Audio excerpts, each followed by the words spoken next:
Ini tidak menakut-nakuti tapi memang menakutkan. Di mana-mana BBM, bahan bakar, minyak sudah mulai krisis. Indonesia punya banyak kilang minyak tapi nggak ada produksinya, nggak jelas. Pertamina korupsi.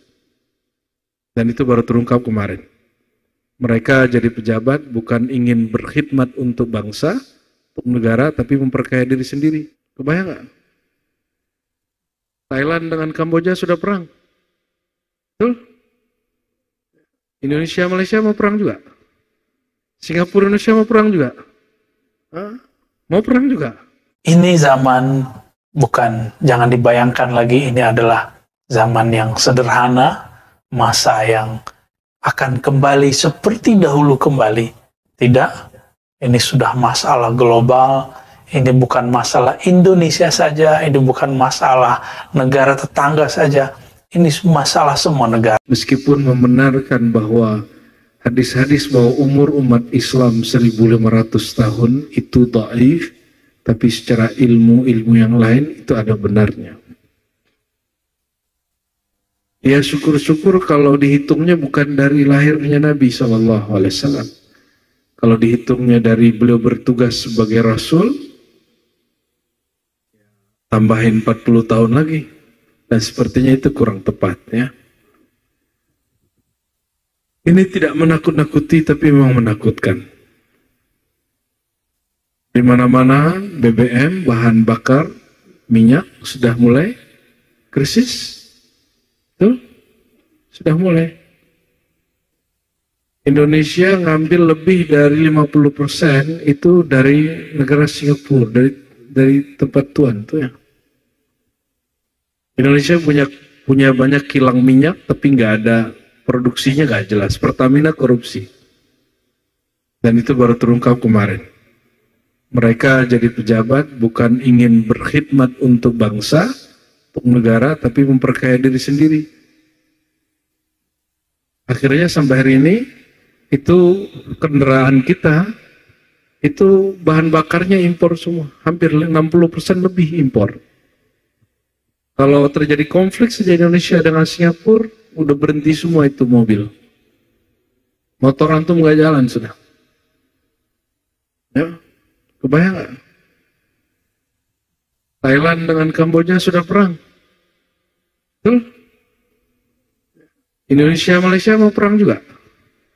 Singapura, Indonesia mau perang juga. Hah? Mau perang juga. Bodoh namanya itu. Ya. Tidak ada namanya orang perang itu mau menang kalah, semuanya rusak. Semuanya rusak. Ya. Dan alhamdulillah kita nggak ada di negara ASEAN ini yang megang nuklir, nggak ada, alhamdulillah. Jadi ini sudah akhir zaman dan Nabi Muhammad SAW mengatakan ini, saya ingatkan, ini masih banyak yang ustaz-ustaz aja nolak. Kata ustaznya ya, masih lama. Imam Mahdi masih lama, Dajjal masih lama. Nabimu mengatakan dekat, engkau mengatakan lama. Kata Nabi SAW apa? Ana wasa'a kahatain. Aku dan kiamat seperti dua jari ini. Dekat atau jauh? Dekat.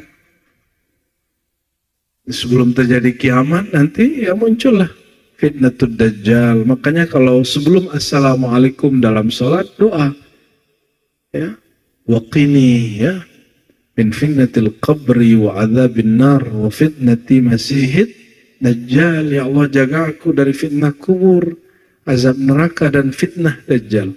Apa arti fitnah dajjal? Kekacauan. Kekacauannya ke hak dia zahirkan batil, batil dia zahirkan hak. Kita lanjutkan kajian kita membacakan hadis tentang akhir zaman yang diriwayatkan oleh Imam Al-Bukhari.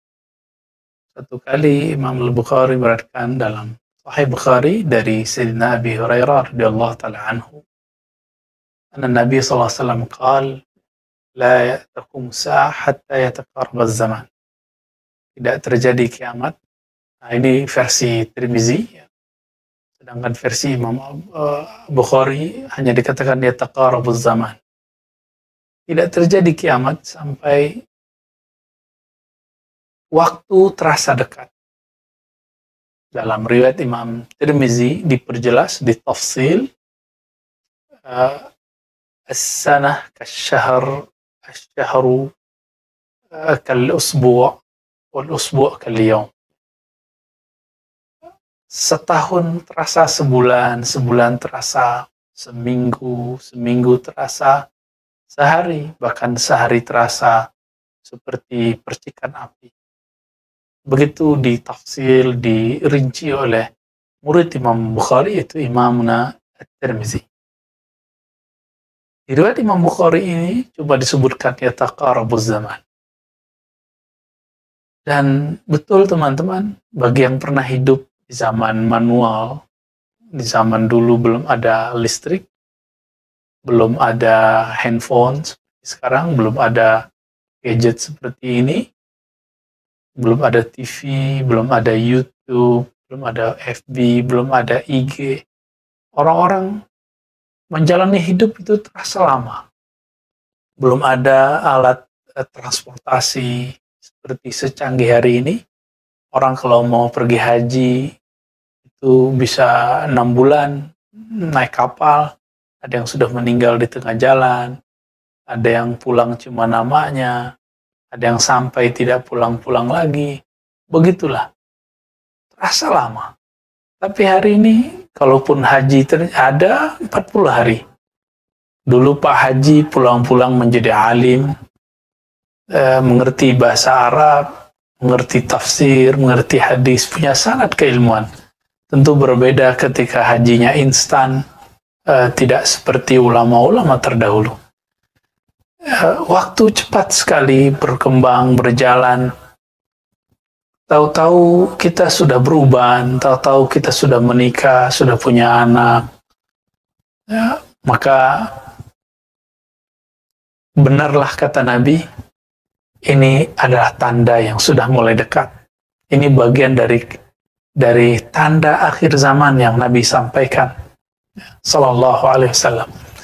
Kemudian dikatakan di hadis itu wayan kusul amal. Waktu terasa cepat, tapi orang tidak mau mengejar amal. Amal masih terlihat sedikit. Yan kusul amalu. Orang beramal tidak banyak. Ya. Amal itu teman-teman ada amal qalbu, ada amal akal, ada amal jasad. Amal yang dimaksud tentu semuanya dimulai dari amal kalbu. Jangan kita beramal kecuali kita sertakan kalbu kita bersama amalan tersebut. Jangan berdoa kecuali kalbu kita menghadap kepada keindahan, kehaibahan, kehebatan Allah Subhanahu wa Ta'ala. Karena Allah tidak memandang kecuali kalbu yang menghadap kepadanya.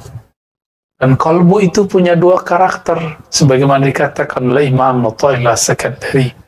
Ada karakter iqbal, memandang, menghadap, patuh kepada Allah, tawajjuh kepada pencipta langit dan bumi. Ada yang membangkang, menghindar, disebut idbar. Idbar artinya dia membelakangi, membangkang daripada Allah Subhanahu wa Ta'ala. Dan betullah apa yang kata Nabi SAW. Kalaupun hari ini orang beramal, lebih banyak amalnya amal zahirnya, tapi tidak menyertakan kalbunya. Ini yang kita khawatirkan. Yang Nabi katakan, "Fawallahilladzi la ilaha ghairuh, fawalladzi la ilaha ghairuh." Hadis Imam Bukhari. Demi yang tiada yang berhak disembah kecuali Dia. Inna ahadakum la ya'mal amala ahli jannah. Kamu itu ada yang beramal seperti amal ahli surga. Namun kita dikatakan dalam hadis itu antara dia dan surga hanya 1 zira, hatta ma yakun bainahu wa bainaha illa zira. Hanya seperti sejengkal. Fa yasbiqu alal kitab. Tapi Alkitab telah menentukan bahwa dia tidak menyertakan hatinya, lebih kurang begitu jika dia maknai. Sehingga ketika orang menua atau sakit parah, tubuhnya sakit, jiwanya kosong, maka kekosongan jiwa ini yang akan membuat buruk di akhirnya. Maka ini yang kita sebut su'ul khatimah. Lain dengan orang yang ketika ibadahnya sedikit, tapi dalam sedikit itu dia menyertakan dirinya, menyertakan kolbunya bersama Allah Subhanahu wa Ta'ala. Inilah yang dikatakan Nabi ketika ditanya, apakah amal paling mulia wahai Rasulullah? Rasulullah mengatakan, al-imanu billah, yaitu amal hati, yakin percaya kepada Allah. Maka orang yang yakin kepada Allah, sholat 2 rakaat, sholat sunnah, itu lebih utama daripada orang yang masih meragukan tentang kehebatan Allah, tentang keajaiban Allah, tentang kekuasaan Allah, walaupun dia sholat 1000 rakaat, bahkan 1000 tahun. Sahabat-sahabat yang dimuliakan Allah, lalu dikatakan di situ, wa yaksurul haraj, banyaklah nanti haraj. Apa arti haraj? Sahabat pun bertanya. Ternyata haraj bukanlah bahasa Arab Mekah dan Madinah. Ternyata ini bahasa Arab orang Habasyah, Ethiopia. Jadi ternyata dari dulu Arab ini banyak ragamnya. Apa kata Nabi? Nabi menguasai banyak bahasa. Al-haraj yai al-qatal. Banyak kematian, pembunuhan. Qatal artinya kematian disebabkan karena pembunuhan. Teman-teman yang melakukan Allah, ketika kita membaca hadis ini, maka terbayang oleh kita bahwa di akhir zaman nanti, ketika waktu sudah cepat, amal sudah berkurang, ada satu yang akan terjadi di masa depan, yaitu banyak pembunuhan.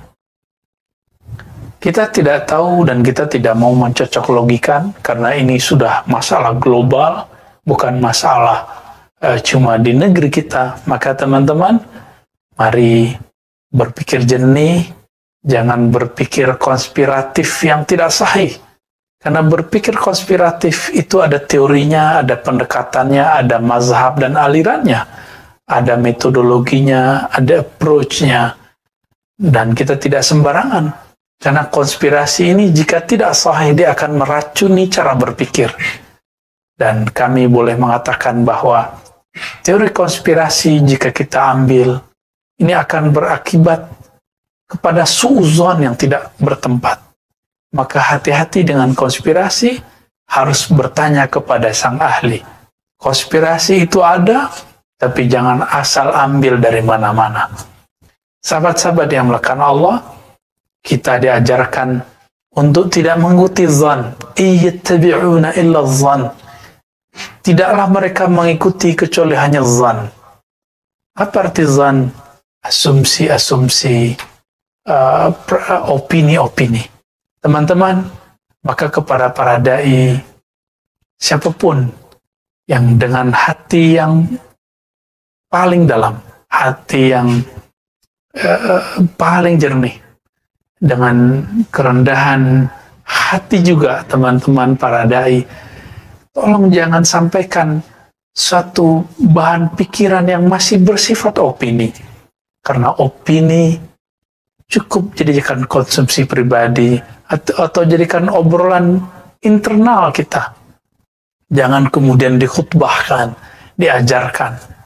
Ingat, Nabi SAW mengatakan, di akhir zaman ketika ulama-ulama banyak meninggal, ittakhadhan nasu ru'asa juhala. Orang-orang banyak mengambil pemimpin, figur-figur ulama-ulama yang juhala, yang mereka tidak mengerti ilmu, yang mereka mengikuti asumsi dan opini.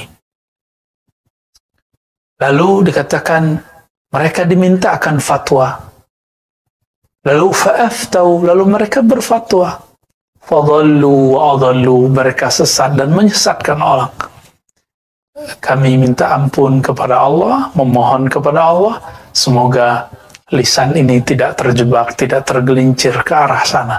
Dan kita berdoa juga semoga ulama-ulama kita, guru-guru kita, masyayikh kita, kiai-kiai kita dijaga oleh Allah Subhanahu wa Ta'ala agar tidak terjebak kepada asumsi dan opini. Teman-teman yang melakukan Allah, tadi di awal kita mengatakan bahwa Imam Bukhari menulis dalam kitabnya Sahih Bukhari, Kitabul Fitan, bab tentang fitnah akhir zaman. Imam Muslim juga demikian menulis dalam Sahih Muslim, Kitabul Fitan wa Asyaratus Sa'ah, bab tentang kekacauan huru-hara akhir zaman dan tanda-tanda kiamat. Hadis yang disampaikan tidak jauh berbeda. Berbedanya cuma dalam pengumpulan dan periwayatan beberapa hadis yang mungkin tidak banyak disebutkan di Bukhari, lalu kemudian diperdalam dalam hadis Imam Muslim. Ya. Teman-teman yang melakukan Allah, ini zaman jangan dibayangkan lagi ini adalah zaman yang sederhana, masa yang akan kembali seperti dahulu kembali. Tidak, ini sudah masalah global. Ini bukan masalah Indonesia saja, ini bukan masalah negara tetangga saja, ini masalah semua negara. Maka Nabi mengatakan, isbiru hatta talqawni alal haut. Sabarlah kamu, bertahanlah kamu, sampai kamu bertemu aku nanti di haut, telaga Nabi sallallahu alaihi wasallam. Namun kita tidak mau sabar, kita suka beropini, suka mengkritik yang tidak tepat. Kita mengkritik tapi isinya mencaci. Ketika mencaci, isinya kemudian menyudutkan.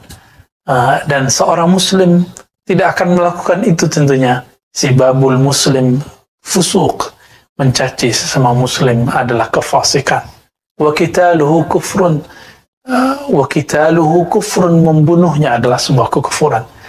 Teman-teman yang dimuliakan Allah, sahabat yang dimuliakan Allah, akidah Ahlussunnah mengenai akhir zaman, tentang peristiwa akhir zaman, ini sudah digariskan dengan jelas di dalam rukun iman. Rukun iman kita yang kelima adalah percaya kepada hari akhir. Sebelum hari akhir itu, teman-teman, ada yang disebut asyaratus sa'ah. Nah, di dalam Al-Quran dan Sunnah, Nabi menyebut akhir zaman ataupun kiamat dengan sebutan beragam. Kadang disebut as-sa'ah. Sa'ah dalam artian waktu, time.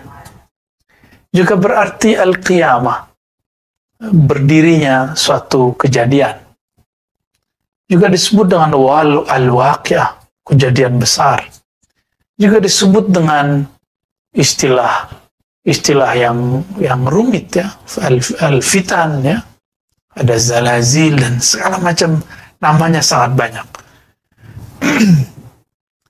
Untuk masuk ke arah sana, kita menemukan hadis-hadis yang beragam dan Nabi SAW menyampaikannya dalam waktu-waktu tertentu. Sahabat-sahabat meriwayatkan lalu dikumpulkan oleh para ahli hadis.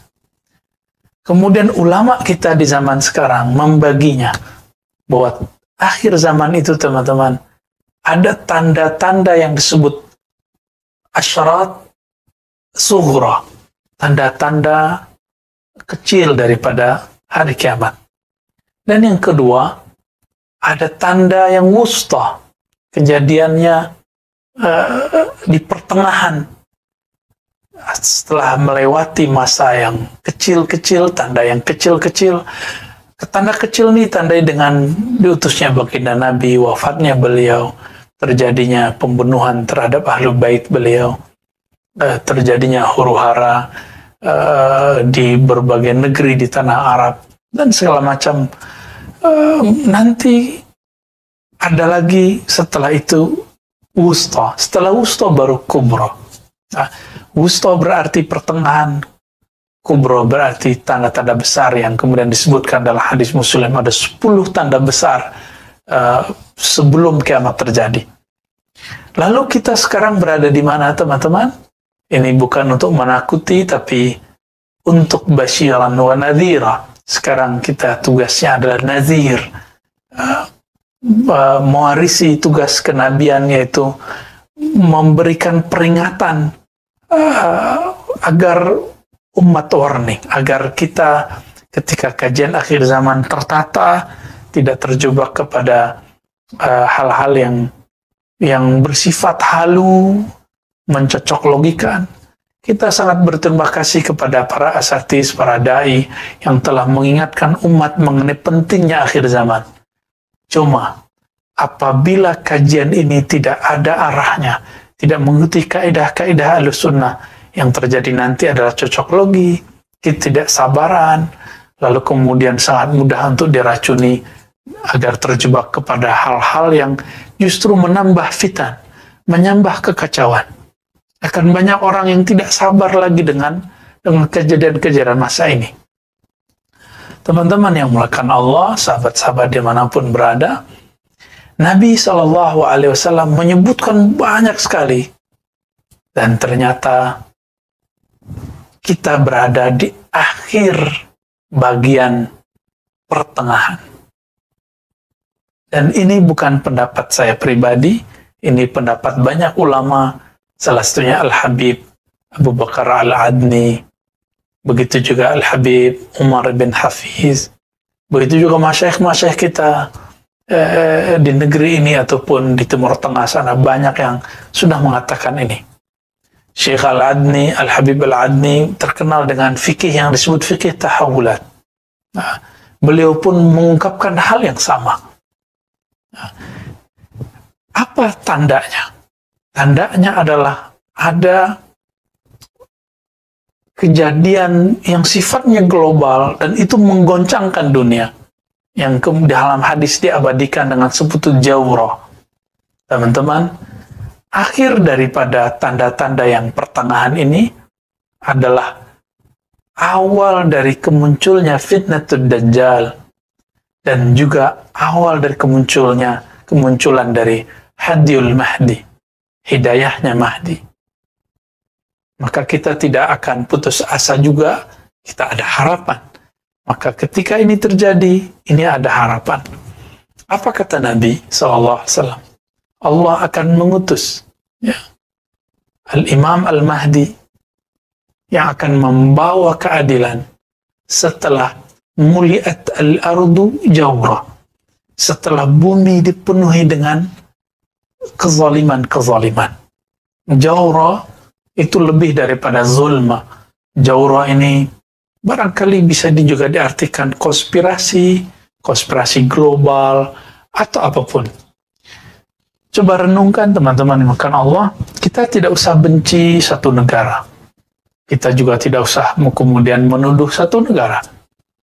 Coba lihat negara-negara yang dulu menyebut dirinya adik kuasa, paling maju. Ternyata mereka mempunyai hutang yang sangat banyak sekali. Dan mereka negara-negara termaju di dunia adalah negara paling banyak hutangnya di dunia.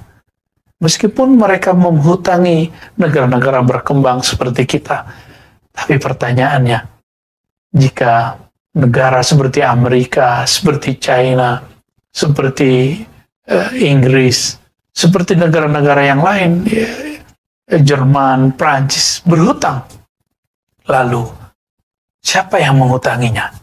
Siapa sumber semua ini? Ini pertanyaan besar kita.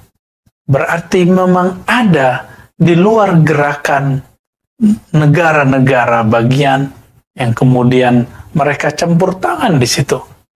Namun, lagi-lagi, karena teori konspirasi ini banyak zon dan wahamnya, banyak asumsinya, kita menghindari itu. Kita jalani aja, dan kita harus menemukan hadiyul mahdi.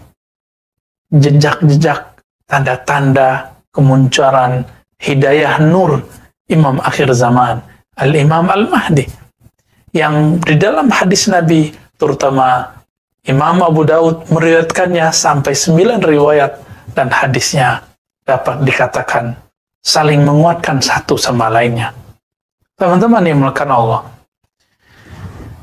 apabila ini adalah masa jawrah, apa arti jawr? Kezaliman yang merata di muka bumi, maka kabar buruknya ini disebut fitnatud dajjal. Ini adalah awal dari kekacauan yang disebutkan oleh Dajjal. Apa arti Dajjal? Dajjal adalah sosok yang pembohong. Baiknya adalah buruk, buruknya adalah baik. benarnya adalah dusta, dustanya adalah benar. Sehingga kita bingung mana yang benar, mana yang tidak benar. Kecuali Allah memberikan hidayah ke dalam kalbu, orangnya tidak akan terjebak kepada hoax. Namun teman-teman, ada sosok lain, yaitu kemunculan Al-Imam Al-Mahdi. Al-Mahdi artinya orang yang diberi hidayah, yang digaidan oleh Allah Subhanahu wa Ta'ala. Jika fitnatul Dajjal sudah mulai merajalela, memenuhi bumi, coba lihat hari ini teman-teman. Meskipun kita tidak mengikuti teori konspirasi global, tapi coba lihat, apakah ada satu negara sekarang yang tidak terdampak oleh virus yang kita sebut COVID? Tentu tidak ada. Bolehlah kita katakan, silakan ahli ekonomi berbicara sisi ekonomi, ahli kesehatan berbicara kesehatan, ahli kimia berbicara versi kimia. Kenapa kami tidak boleh berbicara versi kami? Kita juga berbicara versi yang diriwayatkan oleh Nabi kita, Nabi Muhammad SAW. Dan ini bukan untuk diadu-adu, tapi ini untuk saling melengkapi. Karena ilmu pada dasarnya dari Allah Subhanahu Wa Taala, semuanya bersumber darinya. Tinggal kita menemukan clue-clue kebenaran yang ada di dalamnya. Nah, kami menyebut bahwa inilah masa yang disebut dalam hadis Nabi, muliat al-ardu jawra. Ya. Ketika bumi, dunia ini diliputi oleh jaur, ya, kezaliman global, ya, kezaliman yang di sana ada ketidakpastian.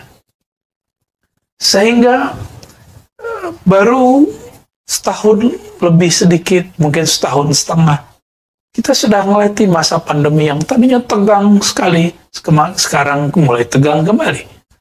Masjid-masjid mulai ditutup, bahkan gereja-gereja ditutup, semua rumah ibadah ditutup. Jadi saya juga ingin mengatakan kepada teman-teman yang seiman, ya, jangan kemudian terjebak mengatakan, oh ini konspirasi menutup masjid. Tidak. Semua rumah ibadah ditutup. Semua kantor ditutup. Apakah ada konspirasi penutupan kantor? Tidak, teman-teman. Mari berpikir jernih. Ini masalah bersama, bukan masalah satu agama. Karena Dajjal itu musuh semua agama. Dajjal itu musuh semua manusia yang percaya kepada Sang Maha Kuasa, Allah Subhanahu wa Ta'ala. Dia nanti akan mengklaim dirinya sebagai Tuhan.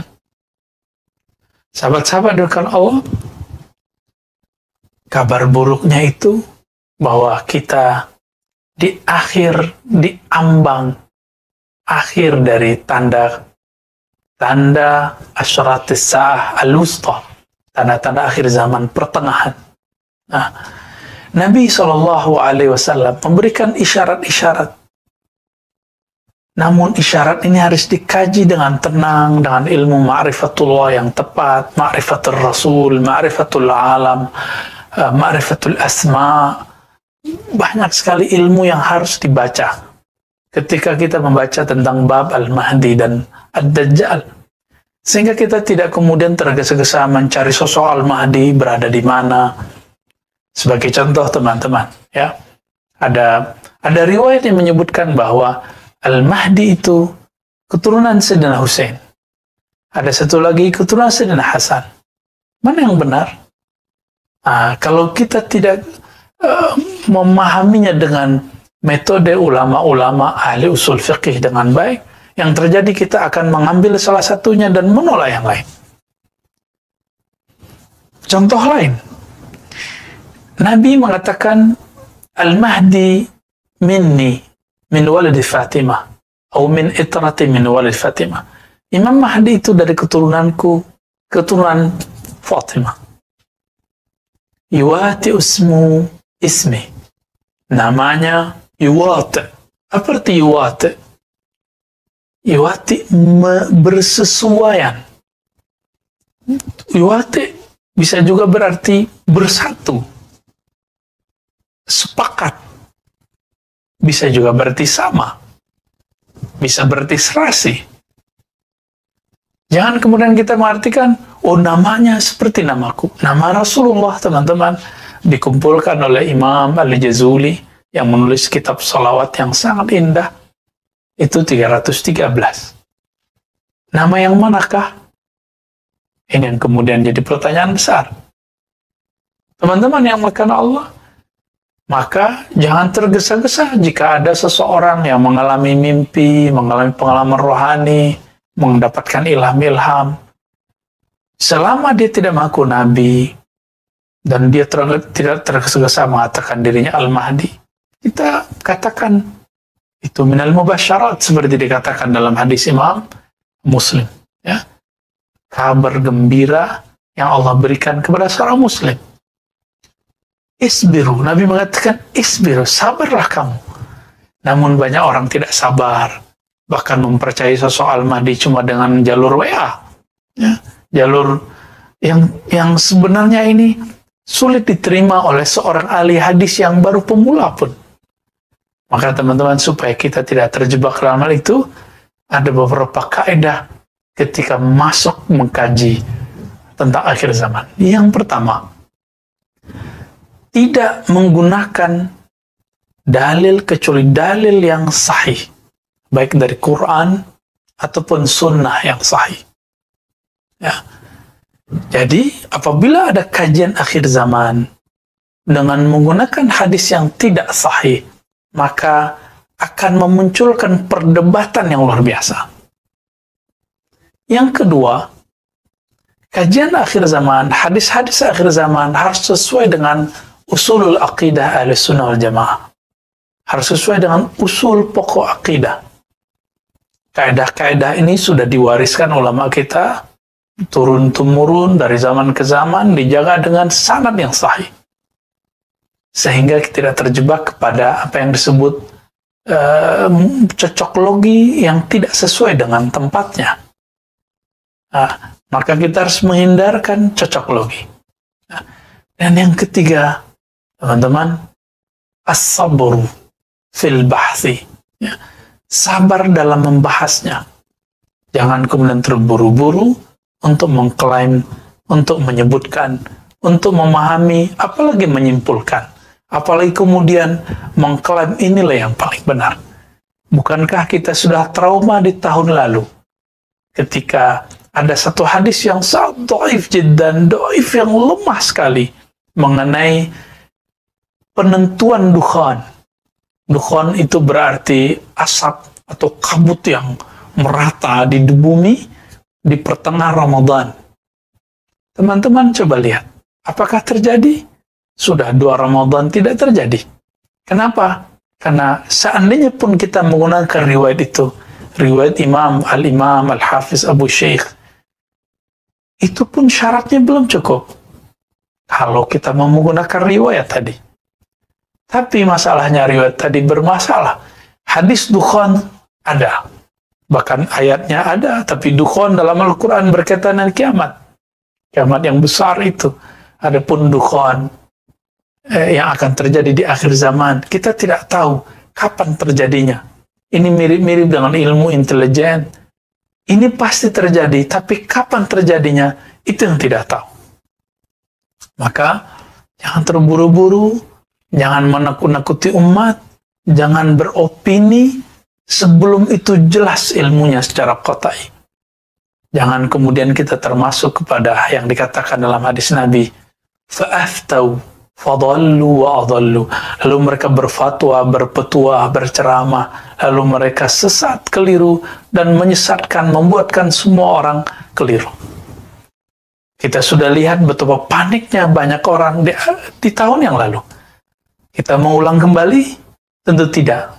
Maka tips tadi teman-teman, dalilnya halus sahih, kemudian tidak melakukan cocok logi, ya, tapi harus sesuai dengan kaidah-kaidah usulul aqidah, usulul hadis, usulul fiqh. Dan yang ketiga, as-sabru fil bahsi. Sabar dalam membahasnya. Inilah yang dilakukan dengan baik apik oleh Syekh Al-Habib Abu Bakar Al-Adni. kita bisa meniru dan mengambil ibrah dari apa yang beliau katakan. Teman-teman yang melakukan Allah, insya Allah ke depan kita akan membahas di waktu yang tentunya lebih luas tentang sosok yang disebut dengan Dajjal, Mahdi, sejarah apakah yang terjadi pada Dajjal. Lalu sebelum Dajjal keluar, apa yang terjadi? Fitnatul Dajjal. Apakah pandemi bagian dari itu? Kita juga sudah memulainya sedikit, dan kita akan perluas di sana. Kemudian Al-Mahdi, siapa sosoknya? Apa yang dimaksud nama dalam hadis itu? Namanya sama dengan namaku, begitu kata baginda Nabi. Apa arti nama di situ? Karena nama dalam bahasa Arab lebih luas maknanya daripada nama dalam bahasa Indonesia. Nanti kita akan membahas juga mengenai siapakah tentara Dajjal, siapakah pengikut Dajjal. Karena Nabi mengatakan, jika kamu mendengar Dajjal, maka larilah ke gunung-gunung. Karena tidak semua orang selamat ketika ketemu Dajjal. Siapapun yang merasa dirinya beriman, bahkan sekelas kiai sekalipun, jika bertemu Dajjal, orang sakti sekalipun, orang mandraguna, orang punya keramat sekalipun, jika ketemu dengan Dajjal, dia akan tunduk. Maka kita harus mengenal siapakah yang disebut nanti atba'ud Dajjal, pengikut-pengikut Dajjal, junud Dajjal, juyusud Dajjal, orang yang akan berjuang bersama Dajjal. Lalu ada hadis, siapakah yang menjadi tentara Imam Al-Mahdi? Dengan harapan kita mengetahui ini, kita mengetahui ke arah mana kita bergerak. Hadis mana yang kita ambil. Oleh teman-teman yang bukan Allah, nanti kita akan urai itu satu persatu. Insya Allah, kita minta kepada Allah SWT, ayyussirana al-umur kullaha. Semoga Allah memudahkan niat-niat kita tersebut, dan kita terhindar daripada zallat wa dhalal, ya. Terhindar daripada ketergelinciran, terhindar daripada kesesatan. Nasallallahu al-afwa wal afiyah lana wa liwalidina wa limasyayikhina wa lisairil muslimin walhamdulillahi rabbil alamin. Assalamualaikum warahmatullahi wabarakatuh.